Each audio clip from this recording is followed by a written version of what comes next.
marked Thank you very much. I marked a few spots in here. You're not allowed to talk yet.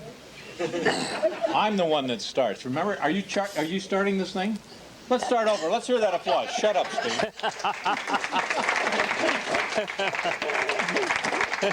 Hey, thank you very, very much, everybody. What a pleasure to have you here tonight. My name is Ted Paul, ladies and gentlemen. We're out here in Omaha, Nebraska. And there's a reason for the Collie Club of America being out here tonight, because we've got a peers interview set up that'll blow your mind. We've got some really neat things that we want you folks to see and to hear.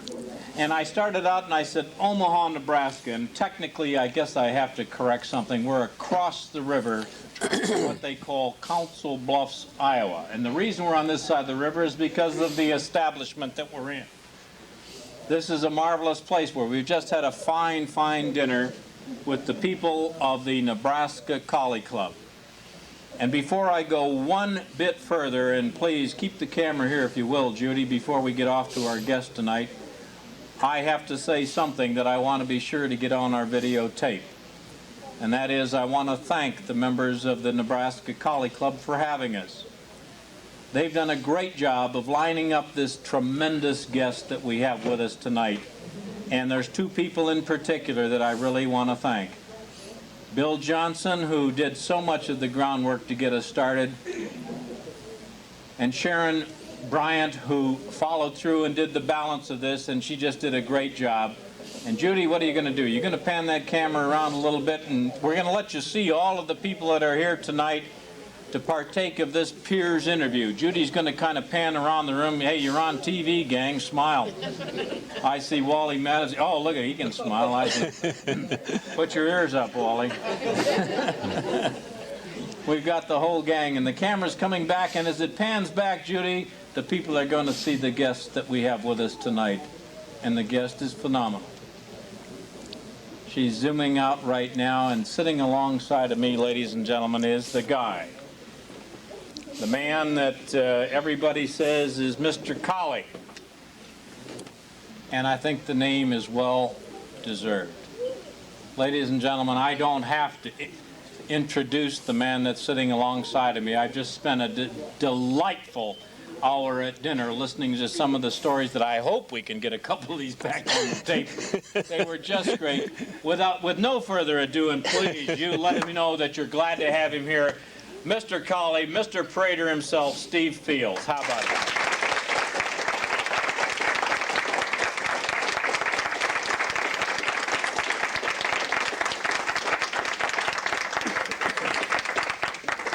Steve, you know when you look up there and you see the camera lady applauding, we're in deep trouble. You know that, don't you? I know why.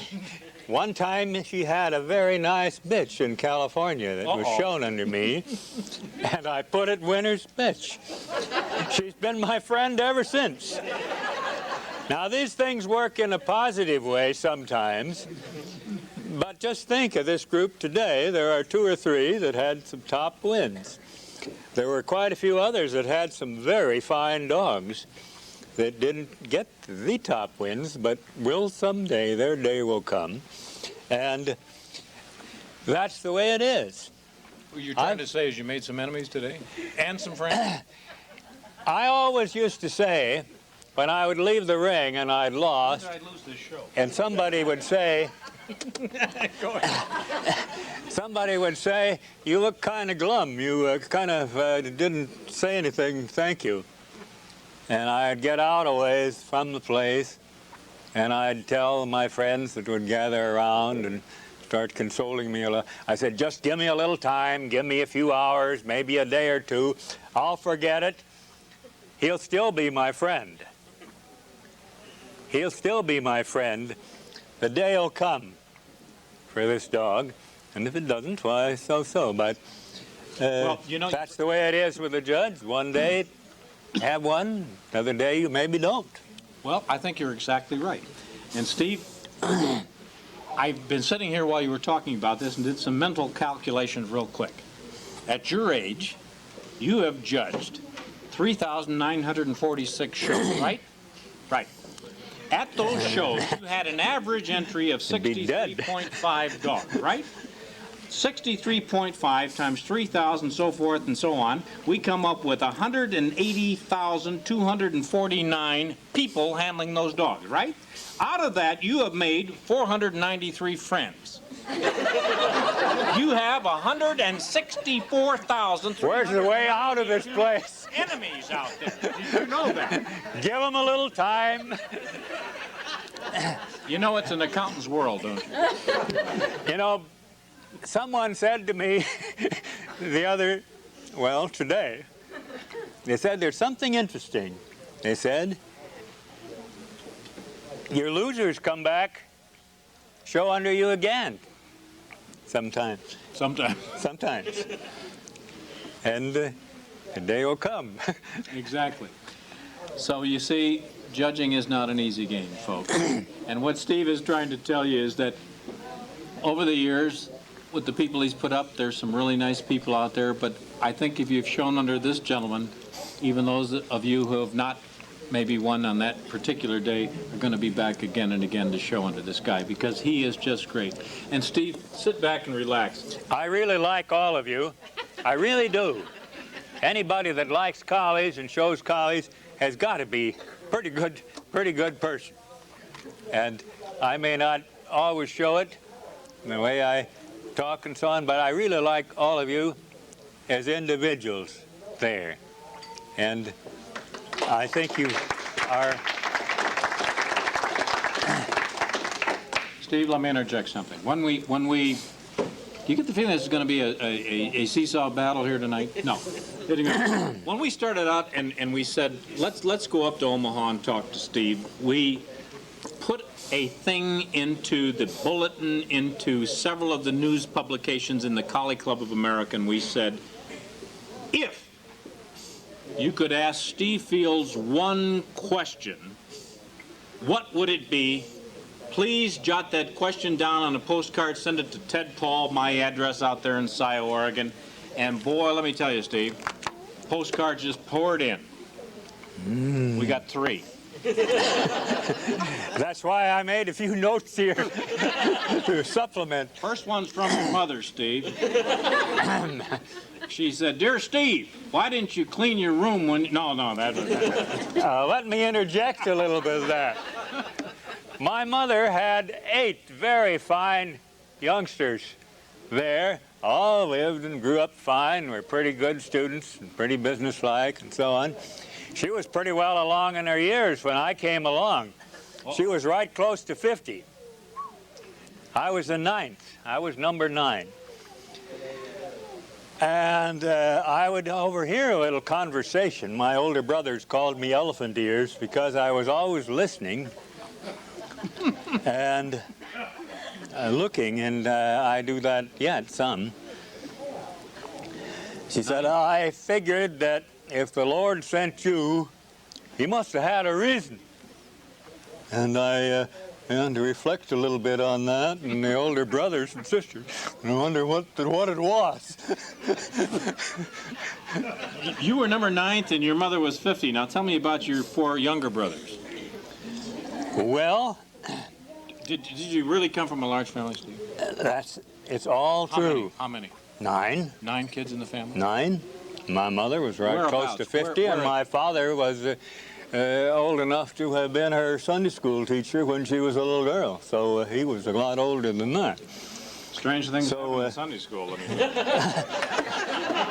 Steve, he said... Are we sure we're putting this on tape? This is going into the archive, do you think? They're dead, and they won't say anything about it now, but... He was friends of her father, and she was a Sunday school student under him. And he said he moved, this mother of mine moved out in Kansas there, and he stayed in this area in Iowa. And he had friends with my mother's parents. And he said, when she gets older, I hope I'll know her better. Interesting. And they were married when she was about 18, and he was around 30 or something. So that's an interesting beginning, isn't it? Yes, indeed. Where was that, in Kansas? Did you say Kansas, where they met, where the family grew up? Her folks grew up in North Iowa. And later moved to Kansas. And they had he got married to this girl out in Kansas. He went out there and he'd heard it was a pretty wild country.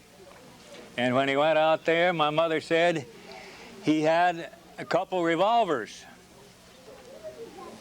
And they'd kind of joshed a little about it there, and he said, well, the Indians aren't making much trouble lately. They had been back in the 1880s. It wasn't too far after thing, and there'd been some incidents. And she said, on their honeymoon, I said, what did you do? And he said, well, we used to go for walks out in the hills, and he had the revolvers, and he would shoot at buffalo skulls around. He said, I don't believe he ever did anything mean with the revolvers. He used to keep those revolvers in a drawer in their mother and his bedroom. And that drawer was unlocked. And besides the revolvers, it had some other things underneath, valuable things and so on. That was off, but there would always be occasions when you go in there and I'd point them around and so on. But that was an interesting little background there. Indeed. Steve, tell me briefly, you grew up with the family where? I grew up on the farm in North Iowa. I wasn't I was 8 years younger than my next brother. Yeah. And the neighboring kids were half a mile away, much. And it's no wonder that I began to think that, aside from the family, the dogs and the cats and the birds and the animals, and I took a great interest in it. I don't know if it was because of hearing my older brothers and sisters who had gone to college and maybe had a course in botany or biology, but they were always pointing out some certain buttercups and iris and here and there, and they grew in the country schoolyard and so on. And I was very interested in those things, and I was interested in chickens, believe it or not. Mm-hmm. We had purebred barred rock chickens. Barred rocks. Barred Plymouth Rocks. Yep. And they were pretty good. Dad took pride in those. He took pride in his purebred Derg Jersey hogs, and he took pride in his raising seed corn. When you say North Iowa, what's North Iowa? Winnebago County. Winnebago County? What town was closest? Forest City. Ah. Home of the Winnebago Trailers. Hey, most interesting. And the folks let me have the job. I wasn't very old. And they said, you can have the job of watering the chickens.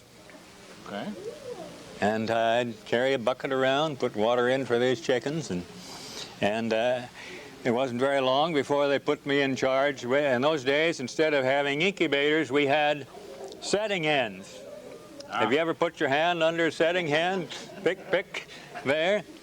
And the idea was to get those setting hens, handle them in the right way, put their head under their wing, put them in a room, put them on some eggs that were not the ones you're going to set, but some artificial eggs, and get that transfer. And I had a room about half as big as this, and I was in charge of things there, and I learned a few things about the chickens. Well, let me ask you. I have to interject here. Did you apply this to breeding collies later? Did you put a couple under some old brood chickens? I think you do a few things instinctively. I observed that barred rock chickens that had a rose comb, I thought they were pretty. Okay. And they didn't freeze that comb as bad as the others. And I learned that there would occasionally be a rooster like that, and you could gather him up with half a dozen hens that were that way, sometime maybe not, and put them in a coop. And I began saving eggs from those I learned that you didn't save them till about 10 days or so after they'd been in with that string. You saved those eggs and got them set. And I was in charge of the chickens. When I reached about the 8th grade, the teacher asked the different kids in the class, "Oh, what do you intend to do when you grow up?" And different ones answered this thing and that. And I don't know if he ever had a puppy when he was a little boy. Are you just ad-libbing questions up here? What is it? Are you early experience the with new collies. director we got here now, or what is it, Sharon? He ever had a little Okay, baby puppy? you guide it and fix it on. Okay, you're on. Steve was Regarding the early collies and how I became interested, I think might be of concern. I guess I could read at 6 or 7, but that was about the time Albert Payson's Terhune books were coming out. They were coming out before books. They were coming out in Saturday Evening Post and Youth's Companion. And I would look at those. They had some pictures with them, too, that were pretty well drawn. And they had those stories. And that was one of the first things that imprinted me with liking collies. Did I have one son? The neighbor on 2 sides had collies. One of them was kind of a tramp, and he would come over, and of course when he'd come over, I'd encourage him. You know how you can encourage a stray dog to come around your place. Encourage. And I began to tell the folks, I believe I'd like one of those next sometime here. Oh, we already got a dog that drives cattle, and they said, we hear that some of these purebred collies, a little bit timid and that isn't so great on, but I became interested in collies that way through the books of Albert Payson Terhune. I've looked at the pictures of his dogs since. I've read the same books about them that you have, and I hate to do it because it kind of explodes a youthful myth in your mind. I was mad at the man that wrote that book, kind of exploding the thing there, but it never exploded. Those youthful imprints always last, and I could see that the lad was a little bit, a farm type, a little short head and so on, and that some of these other things. Don't you find this interesting? Let me ask you a question. How many times as breeders, and I'm talking to our audience that's out here tonight, how many times have you talked to that first novice breeder and you say, and what's your collie's name? And they say, Old Lassie, right? And you kind of go, and you gnash your teeth, but stop and think for a second, friends, what that Lassie has done for you, for Steve, for me, for this breed of ours that'll go down through the years forever. And we have to be careful today that we don't do anything in regard to that temperament, that wonderful temperament and that wonderful beauty. What are the big talking points of a collie? A wonderful temperament, and for the most part, we think at least, they're the most beautiful dogs. It's hard to look at some of these other breeds. We can appreciate maybe their type and perfection, but to us they aren't beautiful. If Albert Payson Terhune had written his books about a Doberman that was snarling with fiery eyes and a black temperament, you'd have never bought the book. He picked a breed that he knew and he loved, and it come right through every single word that the man wrote because it was a beautiful animal. It was an animal that had feelings. It was an animal that had a temperament. It was an animal that could go out and protect the children and could do all these wonderful things. And if you don't think it got to the receptive mind, then try this mind on that's sitting alongside of me.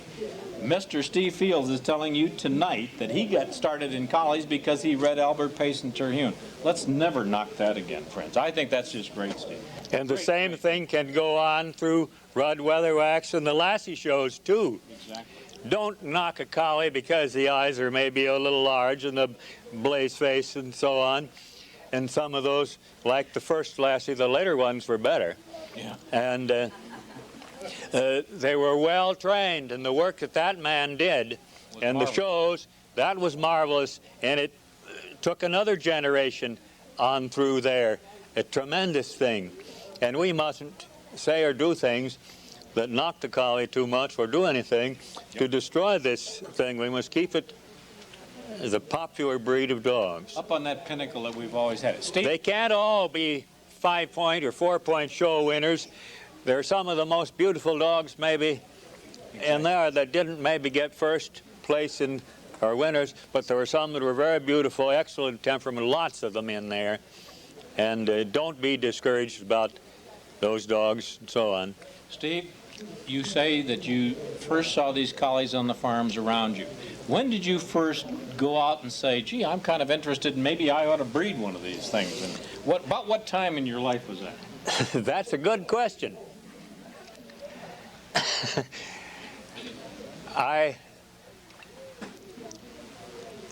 heard that there was a collie bitch about 4 or 5 miles away that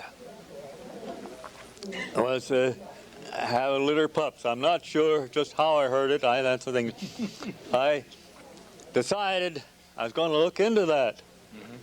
And I had a gunny sack, and I don't remember how much money my brother had given me. It wasn't very much, but I went there, and I bought one of them. Gunny sack and money. Wait, let's go back. You got a gunny sack and $20? $12? No, nothing like that. I don't remember, but it wasn't. You had a show prospect. It wasn't. No, I wasn't looking for a show prospect. I was looking for a collie. Oh, yeah. So what'd you get, a dog or a bitch? I got a male, and he was quite a nice dog, and What'd you call it? There we called him Lad, just like Lad. everybody does. That's pretty rare.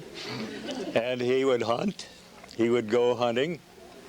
He was a collie. He wanted, well, he liked to go. I remember sometimes if I was trying to do some particular thing, I remember one time I didn't want him along.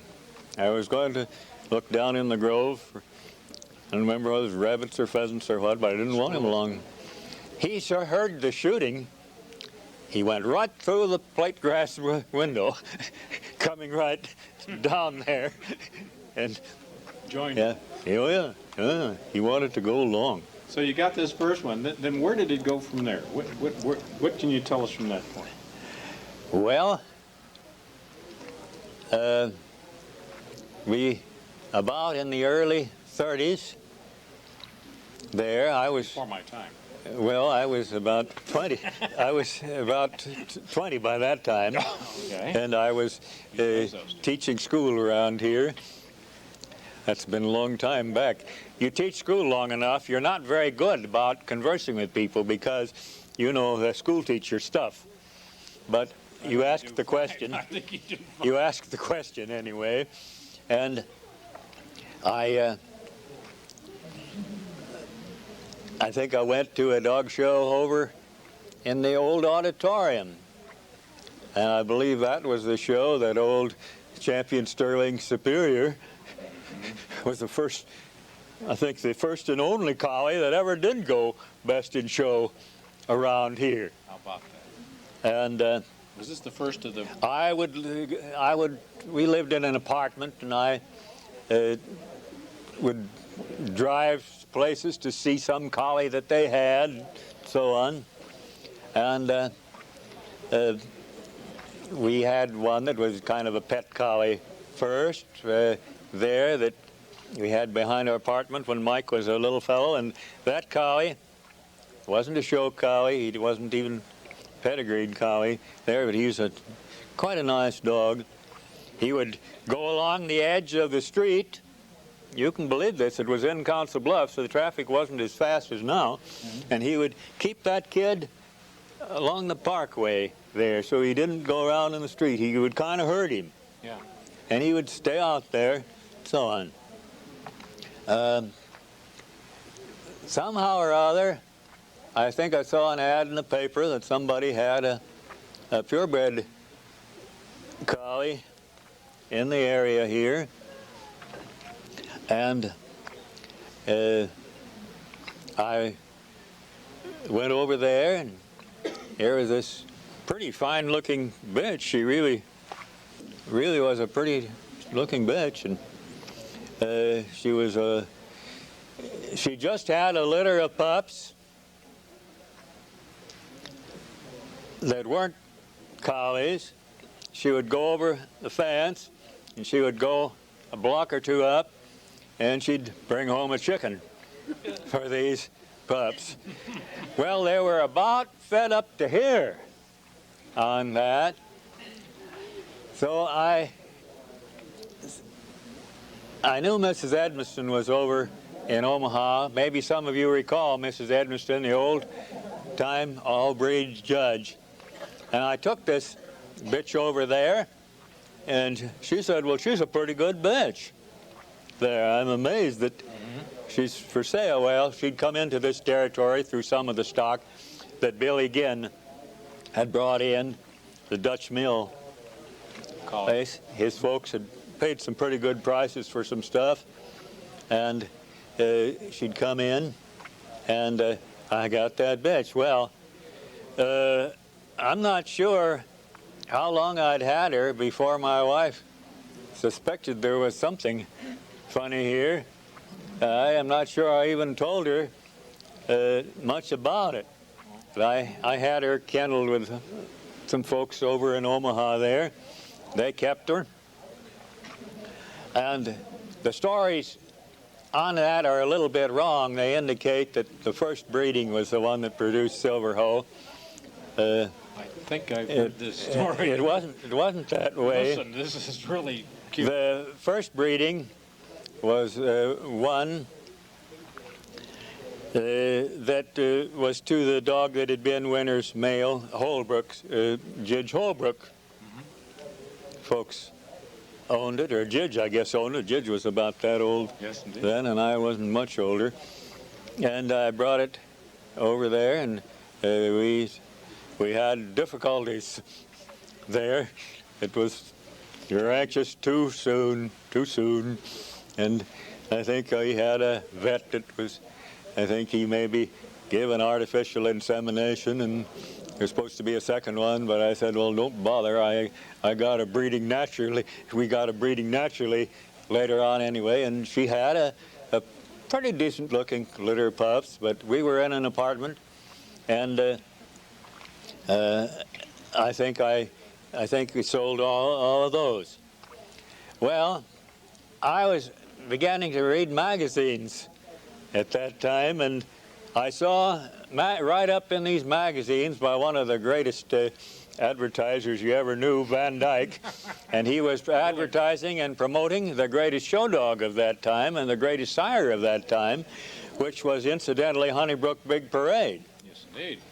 Many said that his father, Future of Arkin, was supposed to be the best of the collies that were in this country.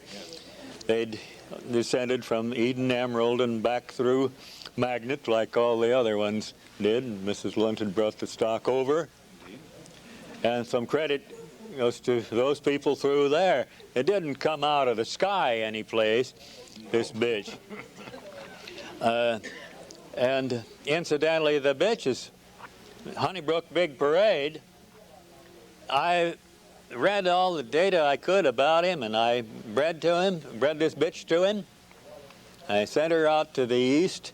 I don't know where I scraped up the express for sending her in a crate, and she had a litter there, and they weren't too bad.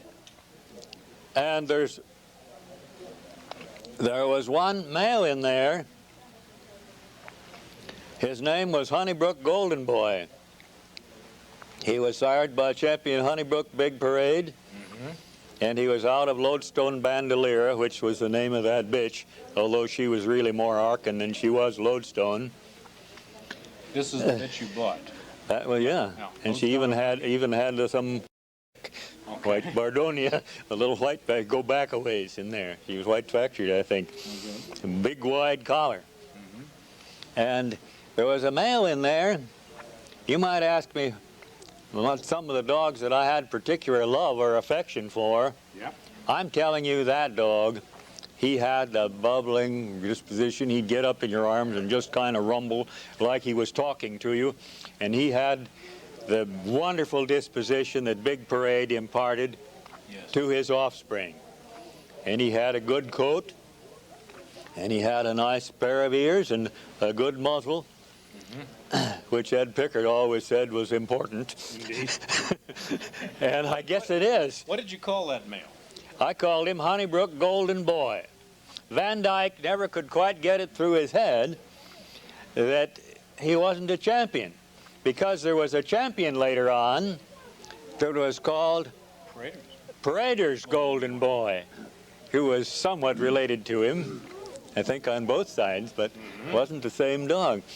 And he would always ask, well, haven't you finished? Well, you might ask, why didn't I finish that dog if he was such wonderful? He was a pretty good dog, really. Well, looking back in retrospect, there were several reasons why I didn't finish him. He had, I think, 8 points or so, and I think his ears were natural, but I think he got a bite in the end of one that and it made it difficult. I think he won a group one time, and I think he had one major or major two, maybe two. I showed him when he was not very old. He was only about 6, 7 months old. I showed him in Des Moines, and he won a 4-point show. Not half bad. Now, this may sound like bragging, but it isn't when I tell the rest of the story. Ed Pickard was the judge of that show. Oh boy. He saw that dog. He had a beautiful muzzle. He had a wonderful disposition. He had a pretty flat head. He was not such a bad. Sounds great. He competed incidentally against 2 other Big Parade offspring that later finished their championship, and he won 4 points that show. Not too bad. Thanks to the helping in grooming him by Rut Gilliland, who you have probably heard of. He saw this poor boy coming in with a slavering pup and so on, and he took pity on me, and he sold dog food, and he helped me groom him up, so he groomed up pretty well. And Rutland Gilliland? he got 4-point win there.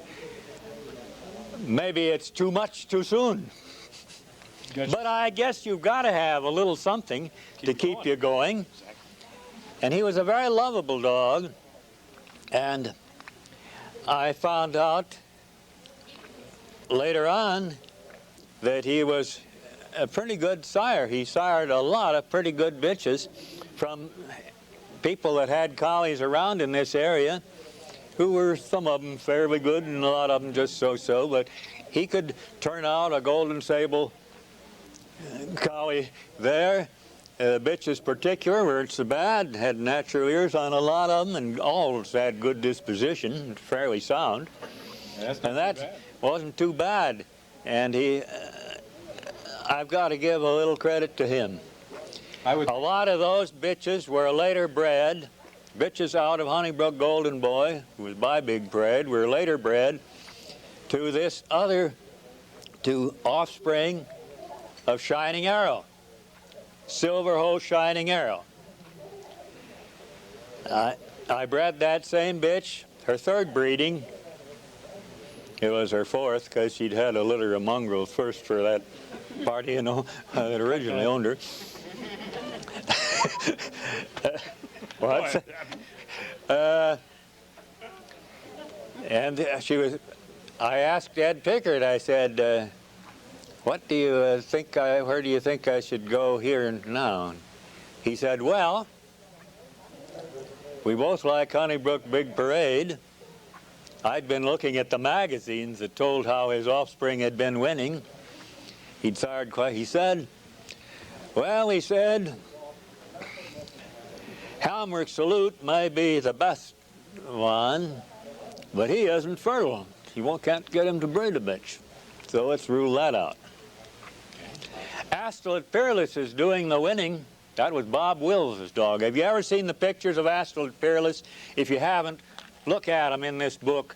It's what Astolit Peerless, that grand golden sable male sitting by the fireplace at Bob Wills' home. It's one of the magnificent, classic collie pictures of all time. It ought to be on calendars. It ought to be publicized a little. You'll find it in here. Wait till I write that down. I'm in the calendar books. Astolit Peerless. You can find his picture in here. Bob Wills' dog. And then I said, well, maybe I should send this bitch to him. Well, he said, I can use him with mine, and I'm going to get a breeding of him from him. He did.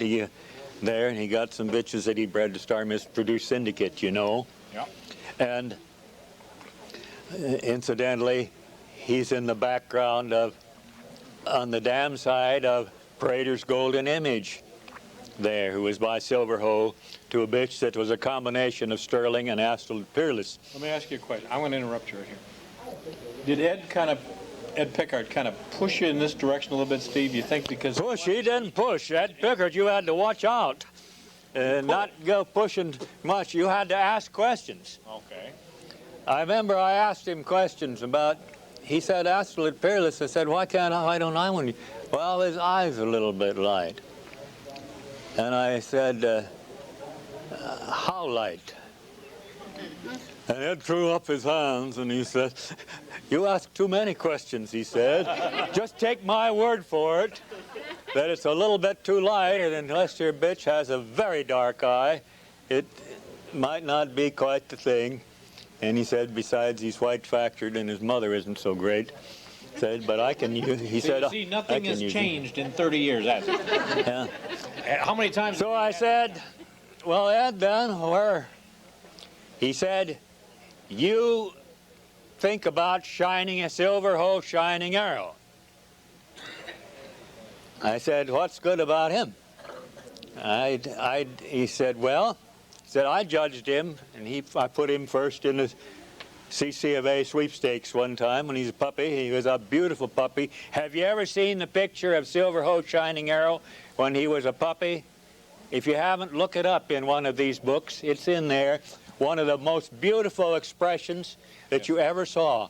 Incidentally, it looks like he was a golden, but he wasn't really. As he got older, he became a very dark. He was out of a tricolor bitch, which was another good thing, bred to a sable, pure for sable dog, like I think Big Parade was. And got a pretty eye. He had a beautiful eye. He had a wonderful temperament. He didn't have the coat of Astolit Peerless. He was sound enough there, but a grand in certain things. I bred to him, and that was the breeding that got Silverhoe Parader. You might ask, were there any other good ones in the litter? Yeah, there was any other good ones in the litter? I wanted to get that in there, Steve. Go. How many? You don't remember the other particular ones. There were several others that weren't so bad, maybe. But there was a bitch that I was holding on to. She was a golden sable bitch, and she was good. And she got some kind of skin trouble, and I didn't notice it with her brother there any time in his life. Maybe he had resistance to it or something, but I don't think I ever saw it. But she had a little skin trouble, and I was using some various things on it, and there was a tragic result in there, and a bitch that was really good bitch. But I had this one dog. How old was he when I began to see what he looked like? Well, even then, it was pretty evident when he was, from the time he was born to the time, particularly when he was about 3 months old. I used to have film of that, and I think we tried to show some at that meeting, but it didn't turn out too great. His beautiful puppy, we had some pictures. What did he have that looked so good? He had a standout coat, coarse texture guard hairs that were dark. That's something good to look for. It'll save you a lot of monkey business with putting stuff on to coarsen the coat. Monkey business? Well, maybe I shouldn't have said that. We'll edit that out. There. I didn't mean it First copy any. of this thing goes to the AKC anyway. We'll take care of that. But he had a standout coat, and that's important as a puppy. That was Prater's Foreign Substance. Really nice dog. He had an all-over appearance that made him stand out. Indeed. You didn't have to be a collie fancier or know so much, and I don't claim to have known so much there, but I read everything I could get my hands on and talked to people and had elephant ears, listened. He just struck you. He stood out, and he wasn't to go. He stayed there, and he was raised in Council Bluffs. He grew up. He would go in the backyard, and he'd parade around there, and the school kids would go by along the fence, and he would stop and put his feet up. I think you've probably seen that picture. He'd stop and put his feet up by it, and I love this guy. He's got a litter that produces champion silver hose parader, right? And he's telling us now about all the others that were in that litter. He hasn't said anything about silver hose parader yet, has he? Not a half bad litter, it sounds like to me. You called him champion silver hose parader. Is that the first time you used parader? I got to get some of these details straight. My paperwork looks okay. terrible. Is that where parader first came in the picture? I talked with Nancy Caldwell, and I came very close to using Silver Hoe as the kennel name. But she began using it some in her boxers. Yeah. And I thought, well, what the heck? You've got Honeybrook Big Parade. Parader sounds good. The dog actually looked like he was parading when he strut along. Is that the way it came about? And Parader, fortunate, it was good. And I think it'll sell. Well, let's write this down, Steve. We can probably do something with this, you know? I mean, got nothing. Parader, let's use I've got nothing to sell today. If you get a pup that's good how many people are if you get a pup that's good enough and threw him close enough, I might let you use it as a prefix on some pup sometime. There's a couple others here that might want to use the name. Well, your dog, it was the sire and grandsire of a great line-making one, a little too far back, but you can't find too many that don't trace back to good ones. Also. And those individuals, there were individuals among it that you have to base some things on selection. Who do you talk to or listen to in making your selection? Well, that's a pretty good question, isn't it? You betcha. There are some pretty good articles that have been written in some of the books and magazines that go through it. I've already mentioned one thing in selecting. If you're selecting a male puppy, it better be one that stands out. Right away. Stands out. It better be one that has a good coat. Guard hairs mean a good coat. And, of course, they're going to, by the time the pup's 4, 5, 6 months old, they've lost those and they aren't ready for things yet. There is the rule. And Ed Pickert had the theory that if there's going to be a good sire, it better have a pretty good muzzle. Ton of it. You've mentioned Ed Pickard repeatedly in your conversation. Would you say, Steve, as you started out as a young guy getting cranked into collies, was he your mentor? Was he the guy you looked to? I didn't have too much contact. Well, yes, I would say I would say some. I would say some. Who And I else- went who to else the affected? University of Minnesota up there, summer schools, and how he ever tolerated me coming out there as much as I did without buying much of anything. Didn't have the money, for one thing. Who else affected your thinking in those early years, would you say, other than Ed? Well, Van Dyke, obviously. Van was Dyke, great. Van Dyke, obviously.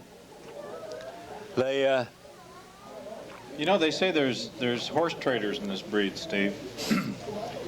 And some say Van Dyke was the worst. Then there's others that say Field's a pretty good horse trader. You know, how did you compare yourself to Van Dyke when it came to horse trading dogs around?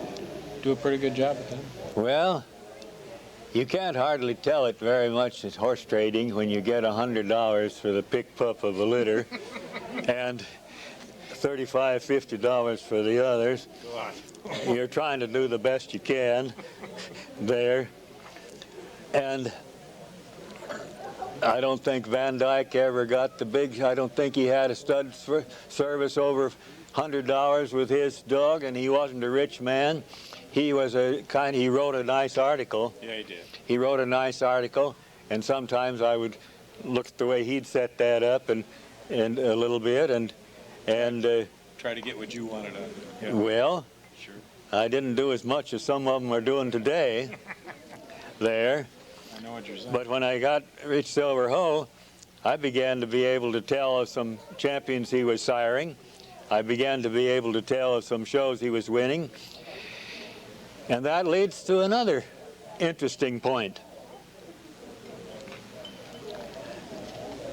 Are the greatest show dogs always the greatest sires?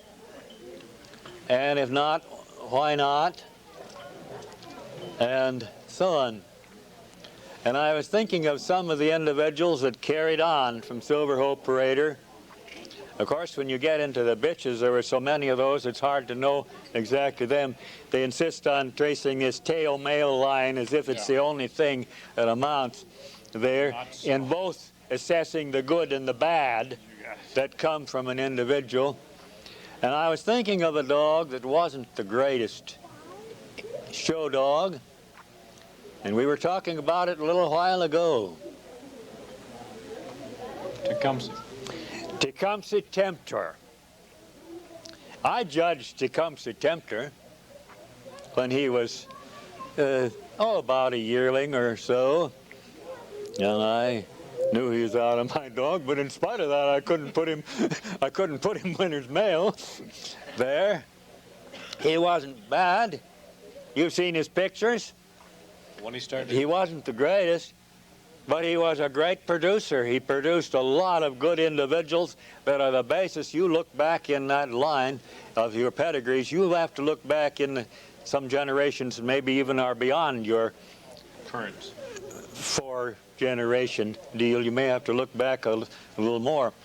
Why him? Well, he was out of a good bitch. Yep. He was out of a good bitch.